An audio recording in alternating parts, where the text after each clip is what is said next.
Buenas tardes, ¿cómo están? Dios los bendiga. El secreto que el zorro le dice al pequeño príncipe en El Principito de Antoine de Saint-Exupéry es que lo esencial es invisible a los ojos y que solo se ve bien con el corazón. Lo primero es cierto, pero respecto de lo segundo, la Biblia nos dice en Jeremías 17, 9 y 10, el corazón humano es lo más engañoso que hay y extremadamente perverso. ¿Quién sabe realmente qué tan malo es? Pero yo, el Señor, investigo todos los corazones y examino las intenciones secretas. A todos les doy la debida recompensa según lo merecen sus acciones. Según la Biblia, aunque lo invisible es esencial a los ojos, solo podemos verlo verdaderamente bien por medio de la fe en Dios y su palabra, de creer que Él existe y de creer en Él y de confiar en lo que Él dice. El fruto de eso es recibir su amor en nuestros corazones, poder amarlo a Él, a nosotros y a los demás. Sabemos muy bien que quizás algunos de nosotros conocen esta definición que aparece en Hebreos 11.1. Es pues la fe, la certeza de lo que se espera y la convicción de lo que no se ve. En ese capítulo 11 de Hebreos se nos presenta una galería de los héroes de la fe, en especial dos, Abraham y Moisés, que son ejemplos para todos nosotros los creyentes a lo largo de las generaciones. En Hebreos 11.8 dice que Abraham obedeció a Dios cuando lo llamó a una tierra desconocida y salió sin saber a dónde iba. Más adelante, en los versículos 24 al 27, dice lo siguiente: por la fe Moisés, cuando ya era grande, rehusó ser llamado hijo de la hija del faraón, escogiendo antes ser maltratado con el pueblo de Dios que gozar de los placeres temporales del pecado, considerando como mayores riquezas el oprobio de Cristo que los tesoros de Egipto, porque tenía la mirada puesta en la recompensa. Por la fe salió de Egipto sin temer la ira del rey, porque se mantuvo firme como viendo el invisible. Eso quiere Dios para cada uno de nosotros, que nos mantengamos viendo al invisible, a Dios y a su reino, que vivamos nuestra vida en esta tierra a la luz de la eternidad, aún frente al oprobio, a la deshonra o a la vergüenza públicas que pueden implicar el creer en Él, el vivir por y para Cristo en todas las épocas de esta vida y de este mundo. Porque la verdad de Cristo denuncia todos los dioses falsos de este mundo, el yo, el dinero, el placer, el poder y aún la espiritualidad propia en nuestros propios términos, no como Él se ha revelado a sí mismo. Esta luz de Cristo resplandece aún en medio de las tinieblas, aún en medio de la más densa oscuridad, de las más oscuras noches del alma. El devocional Manantiales en el Desierto de la señora Kauman refiere la siguiente historia: ver no es tener fe, sino razonar. Cuando cruzaba el Atlántico en barca observé este principio de la fe. No veía ningún camino en el mar y ni siquiera podía ver la costa. Sin embargo, cada día marcábamos nuestro progreso en la carta de navegación como si estuviéramos siguiendo una gigantesca línea de tiza a lo largo y ancho de las aguas. Y cuando pudimos ver tierra, es como si la hubiéramos podido divisar a miles de millas de distancia.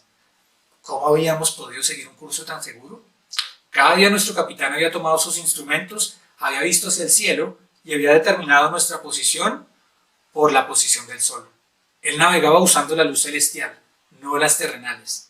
La fe genuina hace lo mismo, también mira hacia arriba, hacia el cielo y navega, mirando solo al Hijo de Dios. Nunca navega fijándose en la línea costera, los faros o las corrientes del mar, y los pasos de fe a menudo conducen a la total incertidumbre o aún a la más densa oscuridad y al desastre.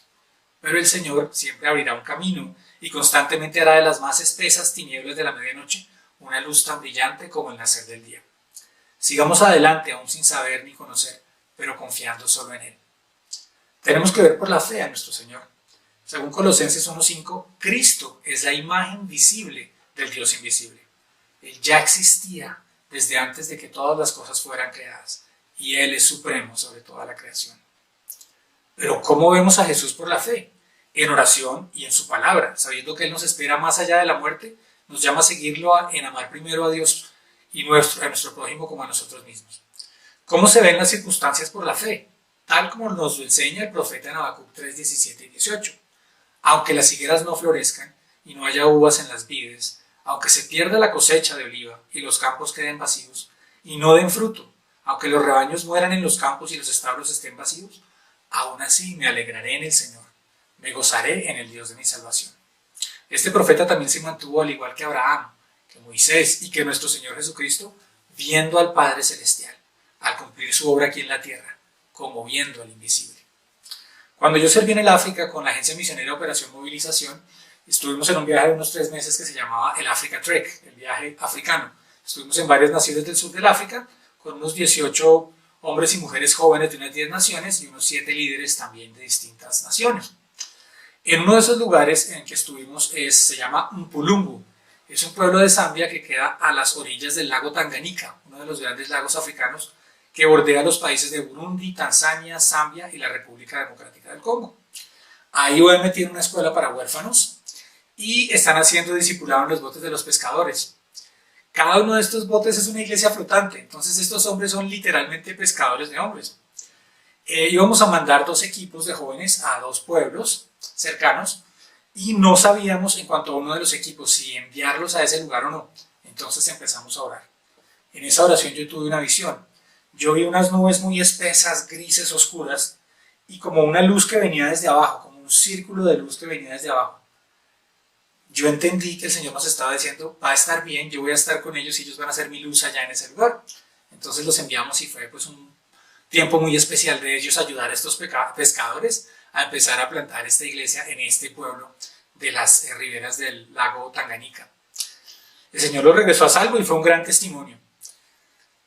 El Señor también nos dice que Él siempre está con nosotros y es como si, digamos, aunque haya unas nubes muy espesas y no podamos ver más allá, sabemos que el sol de justicia, Cristo, siempre está más allá de esas nubes de tormenta. Por la fe sabemos que Él siempre está ahí y no nos desampara. Dice 2 Corintios 4, 16 al 18. Es por eso que nunca nos damos por vencidos. Aunque nuestro cuerpo está muriéndose, nuestro espíritu va renovándose cada día, pues nuestras dificultades actuales son pequeñas y no durarán mucho tiempo. Sin embargo, nos producen una gloria que durará para siempre y que es de mucho más peso que las dificultades. Así que no miramos a las dificultades que ahora vemos. En cambio, fijamos nuestra vista en las cosas que no pueden ser vistas. Pues las cosas que ahora vemos pronto se van a ir, se van a desvanecer. Pero las cosas que no podemos ver permanecerán para siempre. Nos dice también el apóstol Pablo acerca de Abraham en Romanos 4, 16 al 18. Por tanto, es por fe para que sea por gracia, a fin de que la promesa sea firme para toda su descendencia. No solamente para la que es de la ley, sino también para la que es de la fe de Abraham, el cual es padre de todos nosotros, como está escrito. Te he puesto por padre de muchas gentes delante de Dios, a quien creyó, el cual da vida a los muertos y llama las cosas que no son como si fuesen. Él creyó en esperanza contra esperanza para llegar a ser padre de muchas gentes. Conforme a lo que se le había dicho, así será tu descendencia. Dice una canción tradicional, una mirada de fe, una mirada al Señor es la que puede salvar al pecador. Y si tú vienes a Cristo Jesús, Él te perdonará, porque una mirada de fe es aquella que puede salvar. Una mirada de fe como la que dio Charles Spurgeon, el príncipe de los predicadores, quien había sido un joven de malas costumbres y un día llegó a una iglesia en un pueblo donde había un hombre muy sencillo que apenas sabía leer y escribir y estaba reemplazando al predicador que no pudo ir ese día. Este joven tenía un solo texto, era Isaías 45, 22. Mirad a mí y sed salvos todos los términos de la tierra, porque yo soy Dios y no hay más. Él no hablaba mucho, pero solo decía, miren a Cristo, miren a Cristo, miren a Cristo en la cruz sangrando por ustedes, miren a Cristo muriendo por sus pecados, míralo, míralo. Y de repente se dirigió a Charles Spurgeon, joven, mira a Jesús, mira a Jesús, mira a Jesús. Y él tuvo una revelación de que Jesús había muerto por él, había recibido todas las cargas de sus pecados y que ahora era perdonado. Él rindió su vida y fue uno de los hombres que ha servido más poderosamente al Señor por décadas, predicando sermones maravillosos e influyendo a millones de personas en todo el mundo.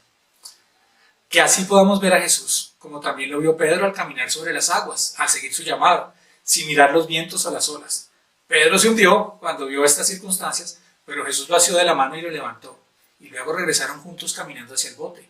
Y Pedro ya no se hundió, porque aprendió la lección, siguió mirando por la fe solo a Jesús, no a las circunstancias.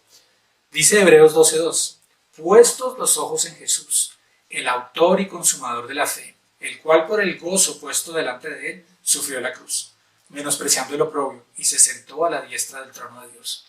Y ese gozo de Jesús es que cada pecador reconozca su condición de rebeldía en contra de Dios, su necesidad de perdón y salvación, que mire a Jesús por la fe y reciba su amor, que camine hacia Él sin importar las circunstancias, sobre las olas y las tempestades de la vida, sobre la palabra y el llamado que hace Él, tal como lo hizo a Pedro, ven a mí y yo te haré pescador de hombres.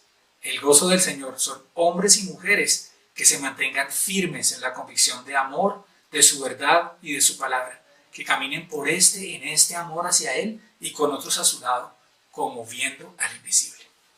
Vamos a orar.